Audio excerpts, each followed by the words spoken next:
কোনো চরিত্রহীন লম্পটকে কেউ সম্মান করে না ভাইয়া, কেউ রে না। মানুষ মানুষ মন্দকে মন্দই বলে, মানুষ উত্তমকে উত্তমই বলে। কোনো লম্পট চরিত্রহীন, কোনো মদখোর গাঁজাখোরকে কেউ জোনায়েদ বাগদাদি বলে না, কেউ বাইজিদ বুস্তামি বলে না, বাটফারকে বাটফারই বলে, নেককারকে নেককারই বলে। মানুষ আলোকে আলো বলে, অন্ধকারকে অন্ধকার বলে। এখন যে কোনো মানুষকে জিজ্ঞাসা করলে সে বলবে অন্ধকার। দিনের আলোকে দিনের আলোই বলে, এজন্য সাদাকে মানুষ সাদাই বলে, কালোকে মানুষ কালোই বলে। তার মানে আমরা আরবিতে পড়ছি অফিকা উয়ুবুন ওয়ালিন্নাসি আয়ুনুন, তোমারও দোষ আছে, মানুষেরও চোখ আছে। আরবি প্রবাদ। তার মানে তুমি বাইবো না, তুমি বুদ্ধিমান, বাকিরা বোকা না। সবাই ভাতে খায়, তুমি কেবল ভাত খাও, বাকিরা সবাই চিরা খায়। বিষয়টা এমন, সবাই ভাতেই খায়, কাজে বুঝবে না কেন, বুঝবে না কেন? আল্লাহ নবী সাল্লাল্লাহু আলাইহি সাল্লাম বলছেন, অন্ধকারে একাকিত্বে যে গুনাহ করে, খোদার কসম আল্লাহ নবী বলছে দিনের আলোতে আল্লাহ তাআলা তার চেহারার মধ্যে সেই অপরাধের চিহ্ন ভাসিয়ে দেয়।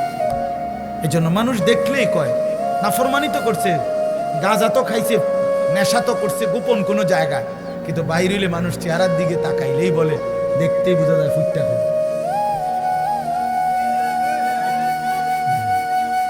ফুটটা খোর, বাবা খোর, ডাইল খোর।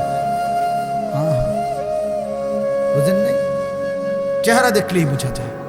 আমি তো এই জন্য অনেক সময় বলি যে অনেক ছেলে আছো তোমরা, তোমাকে সমবয়সী বন্ধু, তোমার চুল এবং তোমার স্টাইল দেখা কয় দোস্ত তোরে সেরকম লাগে।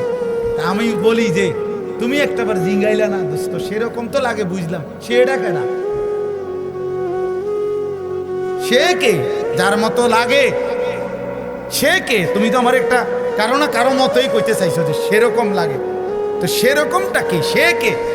তাইলে দেখবা সে কইব দোস্ত তোমার ফুট্টাখোর বাবা খোরের মতো লাগে, তোমারে ডাইলখোর নেশাখোরের মতো লাগে, ইয়াবাখোর লম্পটের মতো লাগে বেটা।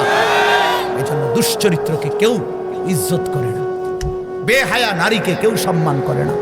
কোন বেপর্দা নারীকে দেখে রাস্তার কোন লম্পট, কোন বখাটে দুশ্চরিত্র মানুষ যারা নারীকে দেখে, বেহায়া বেপর্দা নারীকে, তাকে নিয়ে কেউ রাবেয়া বসরির কল্পনা করে না, রাবেয়া বসরির কল্পনা করে না। তাকে নিয়ে অসভ্য কল্পনাই করে, উলঙ্গ কল্পনাই করে। এজন্য ভাইয়া নিজের কদর করো, এটা উপলব্ধির বিষয়, এটা উপলব্ধির বিষয়। আল্লাহ আমাদেরকে বুঝ দান করেন।